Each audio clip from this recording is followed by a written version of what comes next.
Lo he tratado de hacerlo bastante conceptual, bastante estructurado, justamente como sé que va dirigido a enfermeras en su totalidad y yo soy médico, cada quien tiene sus obligaciones dentro de una emergencia. Pero justamente para ayudarlos a ustedes a hacer su trabajo un poco más rápido, eficiente, para que nos ayudemos, obviamente, mutuamente, porque somos un equipo dentro ya de una casa de salud, estoy tratando de resumírselos de la forma más ideal que pude encontrar. En todo caso, voy a empezar con el manejo de emergencias hipertensivas.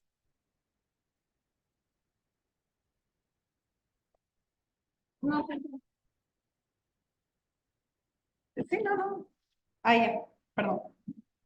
A ver, los objetivos de mi presentación con ustedes va a ser entender lo que es una emergencia hipertensiva, identificar los signos y los síntomas de una emergencia, conocer el protocolo de manejo y tratamiento y obviamente aprender a monitorear y evaluar a los pacientes. Empecemos con qué es la emergencia hipertensiva. La emergencia hipertensiva va a ser una condición clínica en la que la presión arterial se va a elevar a niveles peligrosamente altos y hay evidencia de un daño agudo en los órganos diana.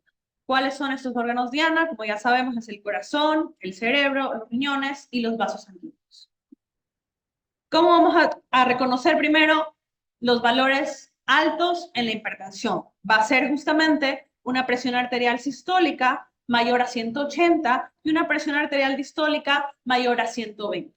Estos valores en diferentes escuelas van a cambiar por pequeños valores, por eso les he puesto el más referencial, porque hay unos que normalmente lo toman un poco más arriba. Entonces es mejor tomarlo en el valor mínimo que tomarlo en un valor un poco más arriba. ¿Por qué? Porque cada persona maneja hipertensiones, presiones diferentes. ¿Qué quiere decir? Tenemos pacientes que van a manejar en su normalidad presiones muy bajas. Esa es su normalidad. Entonces, si yo ya tengo una presión que en teoría para una persona que maneja unas presiones un poquito más generales, porque todas son normales, un poquito más generales, va a tolerar una presión un poco más alta. Quiero que eso siempre lo tengan en cuenta. Si una persona ya sufre de hipertensión a largo plazo, tampoco va a tolerar presiones muy bajas. Se va a descompensar porque su cuerpo está acostumbrado a manejar ese tipo de presiones. Bueno, vamos a seguir. Tenemos dos tipos, la crisis hipertensiva y la urgencia hipertensiva. La crisis hipertensiva vamos a tener que va a tener, sí, los dos van a tener esta elevación severa de la presión. Quiere decir que ya reconocimos que la persona está con una hipertensión, ¿verdad? Ya están los valores mayores a 180, mayores a 120. Ahora tengo que ver cómo me está presentando este paciente a mí, cómo me está llegando a mí este paciente, para yo saber si es que ya está teniendo afectaciones en sus órganos diana o no. Y esta va a ser la gran diferencia entre una crisis hipertensiva y una urgencia hipertensiva. La crisis hipertensiva ya pasa a ser la emergencia. Y ya sabemos que la diferencia entre una emergencia y una urgencia es la vida del paciente. ¿Ya? Entonces, la vida del paciente, cuando ya es una crisis hipertensiva, está en riesgo inmediato. Y la vida del paciente en una urgencia hipertensiva está todavía controlable. Entonces, ¿qué es importante de saber de esto y de reconocer entre una crisis hipertensiva y una urgencia hipertensiva? Y es su manejo. Y esta parte es muy importante, por eso se lo pongo en rojo, asentándolo. En la crisis hipertensiva necesitamos un tratamiento inmediato. Quiere decir que nosotros tenemos que reducir esa presión en una hora. En la urgencia hipertensiva tiene que ser gradual. Nosotros tenemos días para poder reducir esa presión, horas y días, que es diferente entre uno y el otro. Órganos afectados.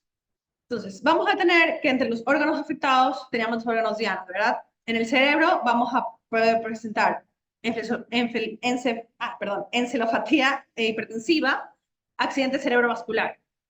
Quiere decir que la presión en todas las arterias cerebrales van a aumentar, ¿verdad? Entonces, esto puede producir un accidente cerebrovascular. ¿Qué va a decir? Se va a reventar una arteria. O, en el contrario, todo el cerebro en sí empieza o a llenarse de líquido o a inflamarse por la cantidad de sangre que está llegando. La presión está llegando mucho más fuerte. ¿Ok? En el corazón, podemos tener una de pecho, un infarto agudo miocardio, una insuficiencia cardíaca. Esto aquí puede producir también un edema pulmonar, que los pulmones se llenen de líquido. En los riñones, una insuficiencia renal aguda. que obviamente puede desencadenar ya un daño renal, de verdad. O sea, no simplemente que se quede en una insuficiencia renal aguda, sino que produzca un daño crónico renal. En otros órganos, como los ojos, vamos a tener rinopatía hipertensiva, podemos tener disección de aorta o microangiopatía trombótica. ¿Qué quiere decir esto? Que las pequeñas arterias, las más pequeñas de nuestros órganos, empiezan a colapsar. Entonces empiezan a hacer mini muertes, ¿ya? Mini necrosis en diferentes tipos de órganos. Y eso es lo que nosotros tenemos que tratar de evitar. Para esto es importante, la identificación y tratamiento rápido son cruciales para prevenir daños permanentes en los órganos y mejorar los resultados clínicos. Entonces, ¿qué es lo primero que nosotros vamos a ver? Signos y síntomas. ¿Cómo me llega el paciente? Esto es importante para ustedes, tenerlo muy claro en la cabecita, porque ustedes son las personas que normalmente atienden a la paciente como primer punto de entrada. Ustedes o están en el triaje o son las primeras personas que nos toman los signos vitales. Si ustedes no pueden reconocer a un paciente cuando viene de la puerta caminando, viéndolo, ya perdieron. Porque el paciente va a enseñarles, cuando un paciente realmente está enfermo y realmente tiene algo que le está pasando y le está sucediendo, se va a notar. Se va a notar cómo se coge la cabeza, cómo le molesta, cómo algo está mal. Se le va a notar en sus facies, se va a notar en su forma de andar, se va a notar. Entonces, esa es la primera parte en la que ustedes tienen que decir, ok, algo pasa. Lo veo sudoroso, lo veo pálido, lo veo que se coge la cabeza, lo veo que no puede caminar. ¿Me explico? Entonces, esa es la primera parte. Ok, tengo mi paciente que está viniendo de cierta forma. Entonces, voy a empezar a distinguir qué signos y síntomas tiene mi paciente y cuáles realmente son los que yo le tengo que prestar más atención. ¿Cuáles son los que me va a decir si está teniendo una crisis hipertensiva o una urgencia hipertensiva? Porque ya sabemos que nuestro paciente tiene la presión alta. O sea, eso ya estamos hablando de un paciente que ya tiene los valores de la presión alta. Entonces, ahora lo vamos a distinguir. ¿Qué es? Entonces, para esto vamos a ir viendo, ¿ok? Signos y síntomas cardiovasculares. Me viene con dolor en el pecho o palpitaciones. ¿Qué pueden decir los pacientes? Ustedes han escuchado. Siento que tengo algo aquí en el pecho, ¿verdad? Y siento que como que se me sale o algo en la garganta. Normalmente no le van a decir tengo palpitaciones, ¿verdad? Les van a decir, se van a expresar de otra forma diferente. Y ustedes tienen que reconocer eso para decir, ok, él está teniendo algo en dónde, en el corazón, ¿verdad? Si me falta la respiración, también es otro signo. Si es que me cuesta hablar, es otro signo. Neurológicos, cefalea severa. Me duele muchísimo la cabeza, ya no puedo más. La luz ya no la aguanto, los sonidos ya no las aguanto, se coge la cabeza, se nota que no puede a veces ni siquiera hacer este movimiento, sino que está normalmente con la cabeza hacia abajo, tratando de como contenerse. ¿Ok? Síntoma de cefalea severa. Visión borrosa, confusión, convulsiones. ¿Verdad? Vamos escalando. Empieza dolor de cabeza, después tengo visión borrosa, empiezo a estar confundido de que no sé cómo me llamo o hablo incoherencias, de repente al médico la confunde con la mamá. ¿Me explico? Está hablando incoherencias, no sabe qué día estamos, está desorientado, ok, confusión, convulsiones. Convulsiones, todos sabemos lo que son convulsiones, y a convulsiones quiere decir que eso ya es una crisis hipertensiva bastante severa y que ya el paciente está probablemente en peligro de muerte.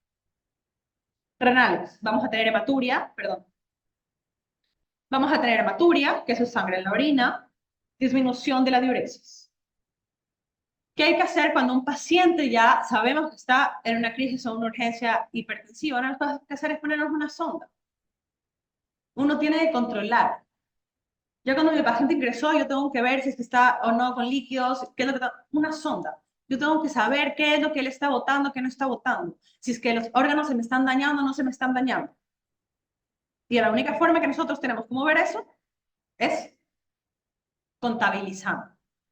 Entonces, ahí entran ustedes con todas las cosas que tienen que preparar para ese paciente. Como les decía, otros signos y síntomas, náuseas, vómitos y la falta de aire. A ver, esta parte también es bastante importante, los desencadenantes. ¿Qué personas son más propensas a crearme este cuadro clínico? Obviamente, el principal es una persona hipertensa, crónica, mal controlada.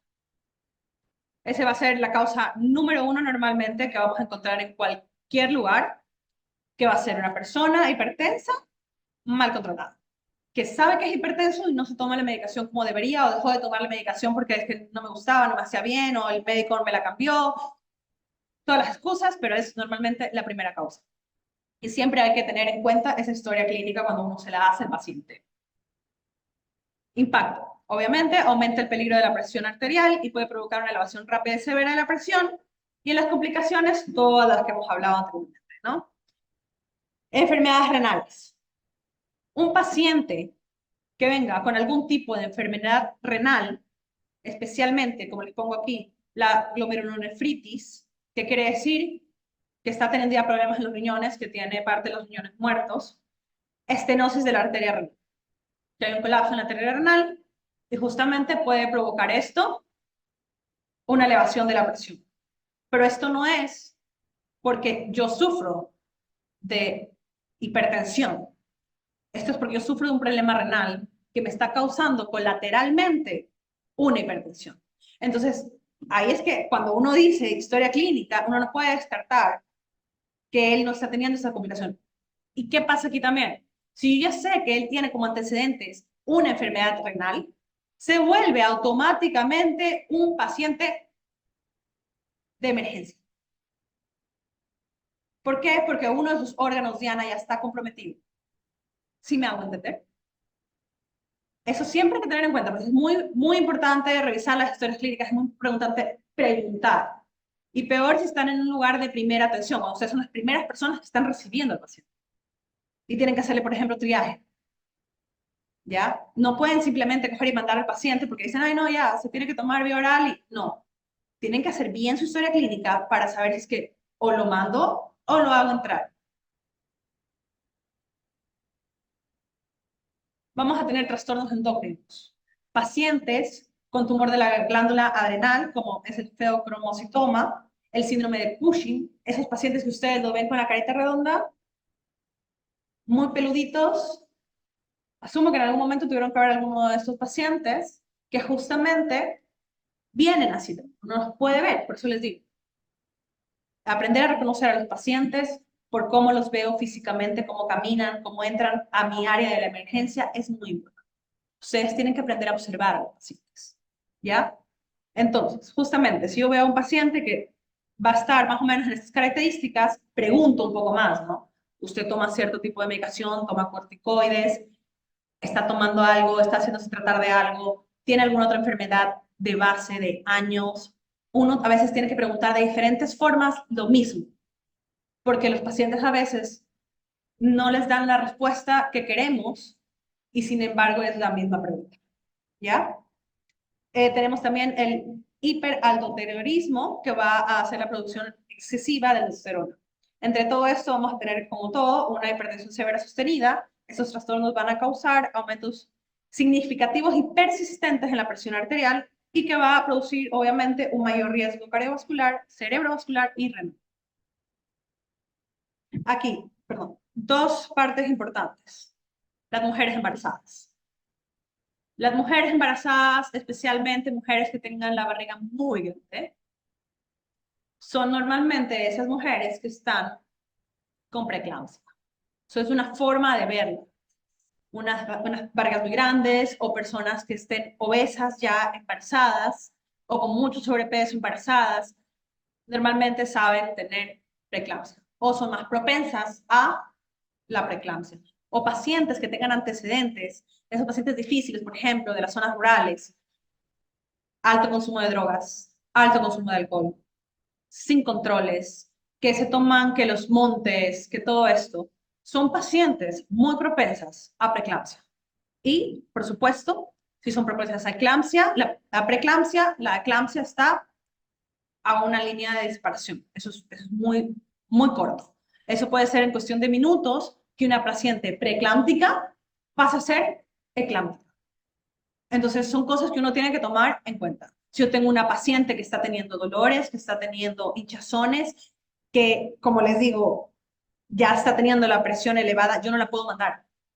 Yo tengo que controlarla y estabilizarla. Y si yo no puedo, tengo que conseguir una ambulancia y mandarla. O tengo que conseguir un auto y mandarla. Acompañada. Es alto riesgo. es una de esas pacientes que uno tiene que tener mucho cuidado, porque no solamente la vida de la mamá está en peligro, la vida del bebé también está en peligro. Entonces, es algo que uno tiene que aprender a manejar. Entonces, como se los pongo aquí y se los enfatizo, esto es una urgencia médica. Siempre que se puede transformar en una emergencia médica, que puede desencadenar, obviamente, en una muerte materna. ¿Ya? Entonces, hay que tener siempre mucho cuidado. Drogas y tóxicos. Entre las drogas vamos a tener en especial la cocaína y la anfetamina. Esas son drogas que van a aumentar la presión arterial muy rápido. Es por eso que de la nada, personas que normalmente se drogan o consumen, cuando tienen a veces una sobredosis o de repente un día les afectó más, justamente son estas las típicas causas que producen un infarto de agudo de miocardio. Es por la elevación de la presión. Vamos a tener también, por ejemplo, los inhibidores de la monoaminoxidasa. Son medicamentos que pueden interactuar con los alimentos y con otras drogas y pueden aumentar la presión. Y otros factores, obviamente, los más normales o los que más se conocen, va a ser la obesidad, va a ser el estrés, el consumo excesivo de alcohol y el tabaquismo. Ahí les indico, obviamente, las diferentes complicaciones que pueden llevar, que en todas es daño vascular y una elevación de la presión arterial. ¿Cómo vamos a empezar a evaluar a nuestro paciente? Yo les he resumido aquí los diferentes pasos que van a seguir con cualquiera de los pacientes que ya están en una crisis hipertensiva. Ok, ¿yo qué tengo que hacer con este paciente? Lo voy a evaluar rápidamente, medir, registrar la presión arterial con la que llega, ver los signos vitales, la frecuencia cardíaca, la frecuencia respiratoria, saturación de oxígeno y temperatura. ¿Por qué? Justamente porque ya les expliqué antes los signos y síntomas que nosotros estamos buscando. Entonces, ahora hay que evaluar rápidamente todos estos campos con los signos vitales para saber qué está pasando con mi paciente y qué órganos diana ya están siendo afectados. Realizar una evaluación rápida de los síntomas y el estado neurológico del paciente. Monitorización continua. Hay que conectar al paciente a un monitor para seguimiento continuo. Si es que no lo tienen, quiere decir que cada cierto tiempo tiene que haber alguien que le esté monitoreando y volviendo a tomar los signos vitales. Cada cierto tiempo no quiere decir cada hora. Cada cierto tiempo quiere decir cada 20 minutos, cada media hora máximo. Y así, y si es que veo que no baja, vuelvo a tomar. Y así hasta que yo pueda controlar esa presión.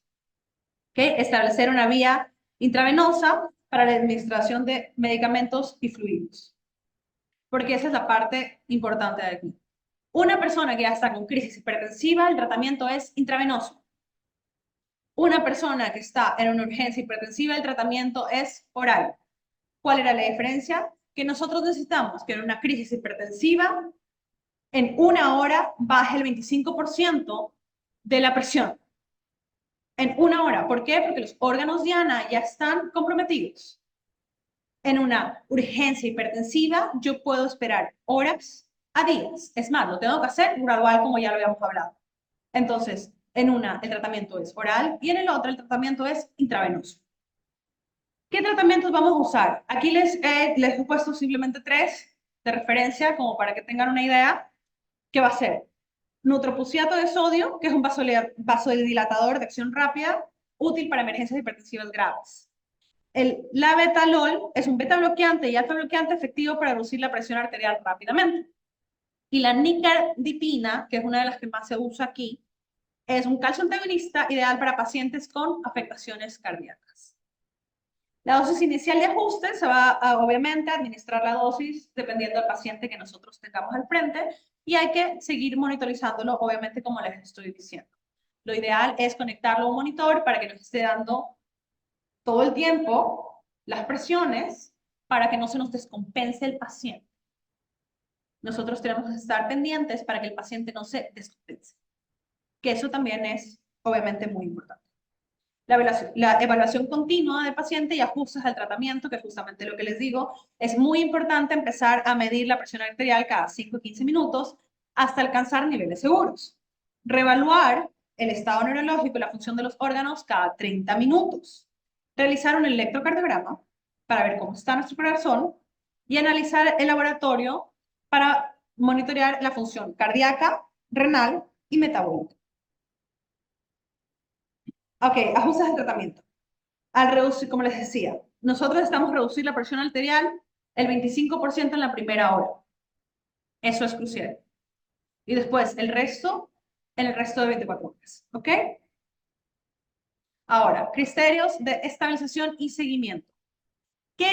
¿Cuáles los niveles seguros de presión que yo tengo que alcanzar?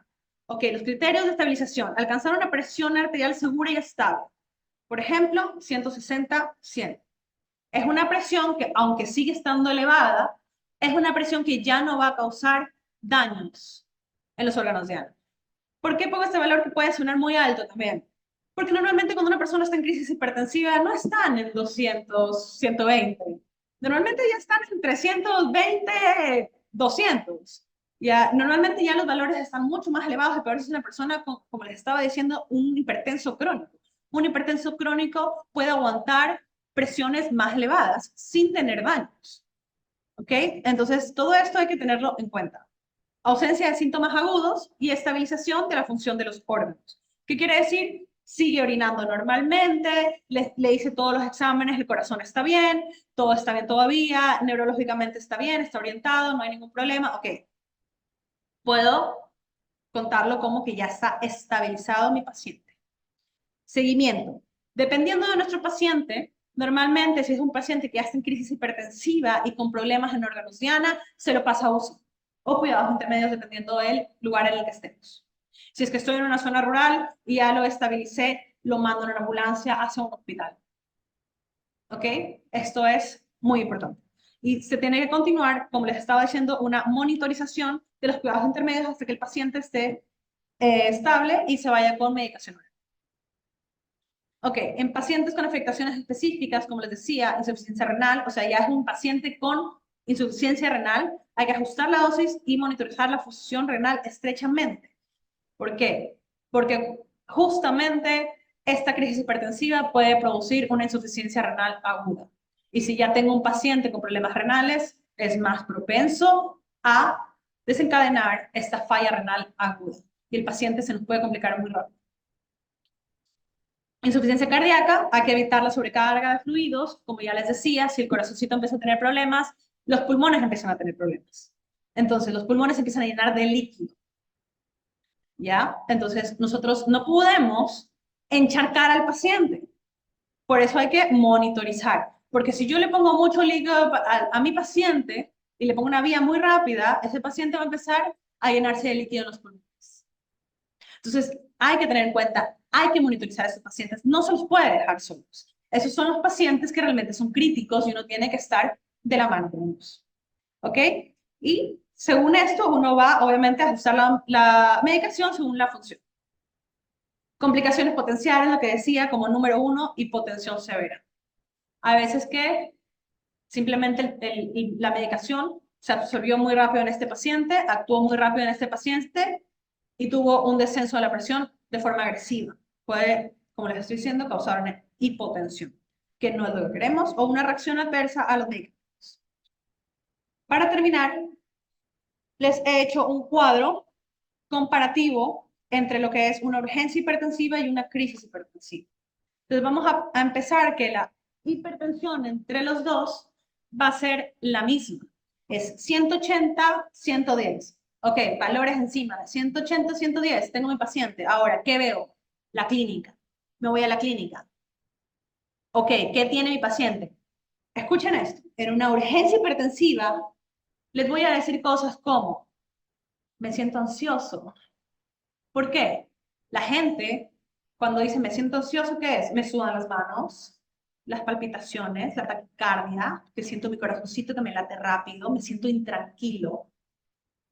Palabras claras. Me siento ansioso, me siento intranquilo, me siento nervioso, algo en el pecho, como que me cuesta un poco respirar. Esas son las cosas que los pacientes les van a decir. Malestar general, cefalea, sangrado de la nariz. ¿Por qué? Porque los pequeños vasos empiezan a sangrar. Y como en la nariz tenemos pequeños vasitos que se ven, podemos ver la sangre que cae. ¿Ok? Náuseas o vómitos. Todo esto va a estar dentro de una urgencia hipertensiva. Cuando nos cruzamos la línea a la crisis hipertensiva, ok, vamos a empezar a tener las confusiones, las convulsiones, el coma, ¿verdad? Ya no es solo cefalea, ya no es solo ganas de vomitar. Ahora ya estoy confundido, ahora ya estoy desorientado, ¿verdad? Ahora ya estoy en coma o en estupor, que está como medio adormecido. ¿Me explico? Entonces, ya cruzamos la línea, ya no es una simple cefalea, ya no es que simplemente me está doliendo la cabeza porque la presión aumentó, ya cruzamos la línea. Cuando ya tengo ojitos borrosos, ya cruzamos la línea. Eso ya no es una urgencia, ya pasa a ser una crisis. Vamos al tratamiento, ¿qué habíamos dicho? Con la urgencia hipertensiva, yo veo que le está doliendo la cabeza, está con náuseas, está con malestar, me doy cuenta de que sigo orinando, de que está todo bien. Ok, orales. Nuestro primero, captopril, vía oral. Esa va a ser nuestra primera opción. ¿Ok?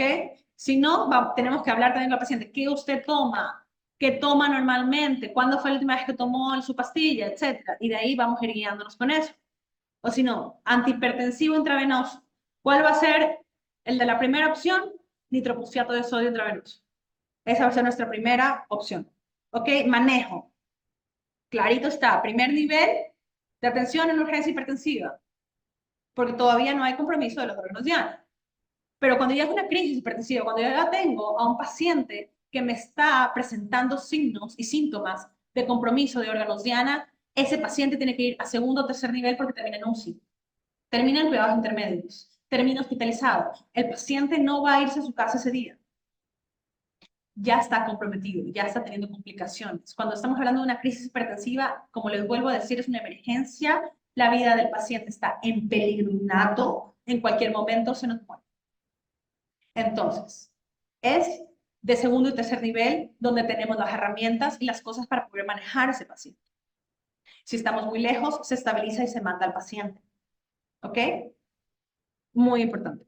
Y objetivo, que es la otra parte de la presión arterial media, la vamos a bajar gradualmente en una urgencia hipertensiva y la vamos a bajar de un 20 a 25% en las primeras 24 horas y el resto en el resto de 48 horas. Es lento, es bastante lento.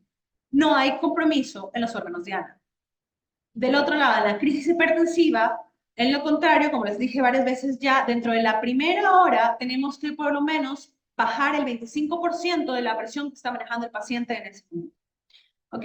Porque hay compromiso de los órganos diana. Nosotros tenemos que tratar de salvar esos órganos diana que están siendo ya comprometidos, cual sea que este sea.